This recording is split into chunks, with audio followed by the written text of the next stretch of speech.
ఆంధ్రప్రదేశ్ ఒడిషా సరిహద్దుల్లో పట్టు నిలుపుకునేందుకు ప్రయత్నిస్తున్న మావోయిస్టులకు కోలుకోలేని ఎదురుదెబ్బ తగిలింది. గ్రేహౌండ్స్ బలగాలు ఒడిషా పోలీసుల సంయుక్తంగా జరిపిన కూంబింగ్లో 2 సార్లు ఎదురుకాల్పులు చోటు చేసుకుని 23 మంది మావోయిస్టులు మృతి చెందారు. మృతుల్లో మావోయిస్టు అగ్రనేతలు ఉన్నట్లు తెలుస్తూ ఉండగా భారీ ఎత్తున ఆయుధాలను పోలీసులు స్వాధీనం చేసుకున్నారు.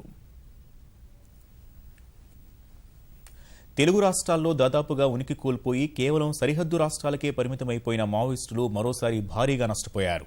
మల్కాన్గిరి జిల్లా రామ్గహ అటవీ ప్రాంతంలోని రామ్గఢ్, పనస్పుట్ మధ్య గ్రేహౌండ్స్ దళాలకు మావోయిస్టులకు మధ్య జరిగిన ఎదురుకాల్పుల్లో భారీ సంఖ్యలో మావోయిస్టులు హతమయ్యారు.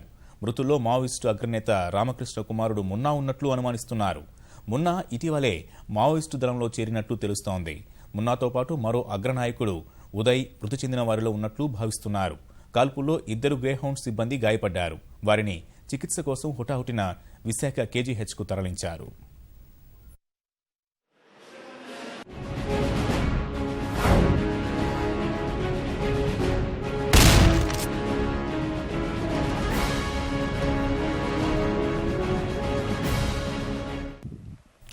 రామ్గృహ అటవీ ప్రాంతంలో మావోయిస్టులు రహస్య సమావేశం నిర్వహిస్తున్నారనే సమాచారంతో బలగాలు అర్ధరాత్రి నుంచి కూంబింగ్ చేపట్టాయి.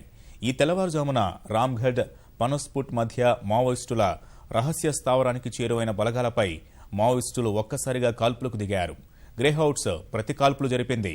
ఉదయం 4 గంటల నుంచి 6 గంటల మధ్య ఇరుపక్షాల మధ్య హోరాహోరీ కాల్పుల అనంతరం ఘటనా స్థలంలో 22 మంది మావోయిస్టుల మృతదేహాలను గుర్తించినట్లు పోలీసు వర్గాలు తెలిపాయి. అనంతరం కూంబింగ్ నిర్వహిస్తున్న బలగాలకు మరోసారి ఎదురుపడ్డ మావోయిస్టులకు మధ్య జరిగిన కాల్పుల్లో మరో మావోయిస్టు మృతి చెందాడు.